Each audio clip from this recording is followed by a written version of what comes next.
क्या वायनाड की सीट जीत के प्रियंका गांधी जी राहुल गांधी जी की जगह लेगी? तो मैं ये बता दूं कि ये होना संभव है। मैं ऐसा क्यों कह रहा हूं? क्योंकि प्रियंका गांधी जी की अगर आप पब्लिक स्पीकिंग देखो तो वो राहुल गांधी जी से बहुत ही अच्छी है। प्रियंका गांधी जी पलटवार बहुत ही अच्छे से करती है। जैसे कि मंगलसूत्र वाली बात थी लोकसभा के चुनाव में, पीएम मोदी जी ने कहा था कि कांग्रेस आपका मंगलसूत्र भी ले लेगी अगर वो सरकार में आई तो।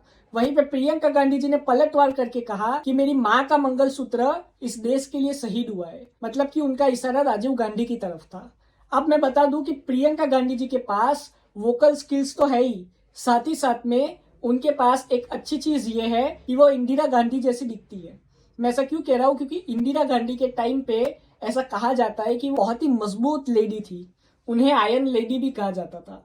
इसीलिए प्रियंका गांधी जी को अपनी दादी की तरह देखा जाता है, और जब वो स्पीच देती है अभी भी अपनी दादी की तरह ही दिखती है।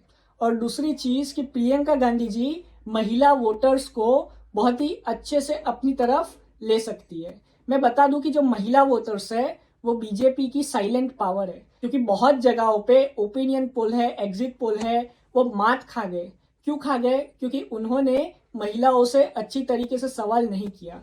महिला जो वोटर्स है वो बीजेपी के साइलेंट वोटर्स है, और वो बीजेपी को वोट करते हैं मोस्टली, ये मैं बता दूं।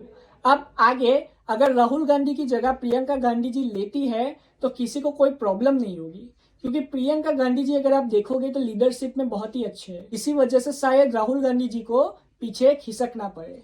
और दूसरी चीज मैं ये भी बता दूं कि प्रियंका गांधी जी के पास एक लड़का और एक लड़की है, मतलब कि प्रियंका गांधी जी के पास वारिस है। प्रियंका गांधी जी के बाद वो लोग गांधी फैमिली की पॉलिटिक्स को आगे बढ़ा सकते हैं। लेकिन राहुल गांधी जी सब जानते कि उन्होंने शादी नहीं की अभी तक। यही वजह है कि शायद प्रियंका गांधी जी राहुल गांधी जी को निकाल के गद्दी संभाले कांग्रेस पार्टी की, और वो शायद इंडिया ब्लॉक की प्रधानमंत्री हो। मैं ऐसा क्यों कह रहा हूँ? क्योंकि इंडिया ब्लॉक में अंदर ही अंदर सब जानते कि लड़ाई चल रही है, क्योंकि बहुत सारी पार्टियों ने मिला के इंडिया अलायंस बनाया है। यही वजह है कि शायद प्रियंका गांधी जी मनमोहन सिंह जी जैसा काम कर सके। मतलब कि जैसे मनमोहन सिंह जी ने यूपीए की सरकार चलाई थी 2004 से लेके 2014 तक, जिसमें बहुत सारी पार्टियां थी, लेकिन उन्होंने सभी पार्टियों का सम्मान किया और सभी पार्टियों को अपने साथ रखा। वैसे ही चीज प्रियंका गांधी जी भी कर सकती है। प्रियंका गांधी जी भी बहुत ही कूल माइंडेड है और बहुत ही अच्छे से सिचुएशन को हैंडल करती है। मैं ऐसा क्यों कह रहा हूँ? क्योंकि आपने देखा होगा कि राहुल गांधी जी के बहुत सारे वीडियो सामने आए जिसमें राहुल गांधी जी गुस्सा हो गए, जिसमें एक शख्स रैली के दौरान राहुल गांधी जी के पास आए और सेल्फी लेने की कोशिश की, तो राहुल गांधी जी ने वो शख्स का फोन छीन लिया। लेकिन कभी भी आपने ये नहीं देखा होगा कि प्रियंका गांधी जी ने पब्लिक के साथ बुरा बर्ताव किया हो।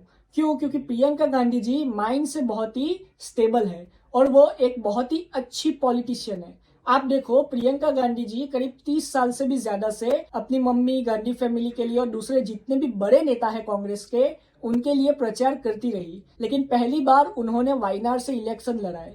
अब वायनाड का इलेक्शन का रिजल्ट 23 नवंबर को आएगा, लेकिन चांसेस तो यही है कि वायनाड से प्रियंका गांधी जी ही जीतेगी।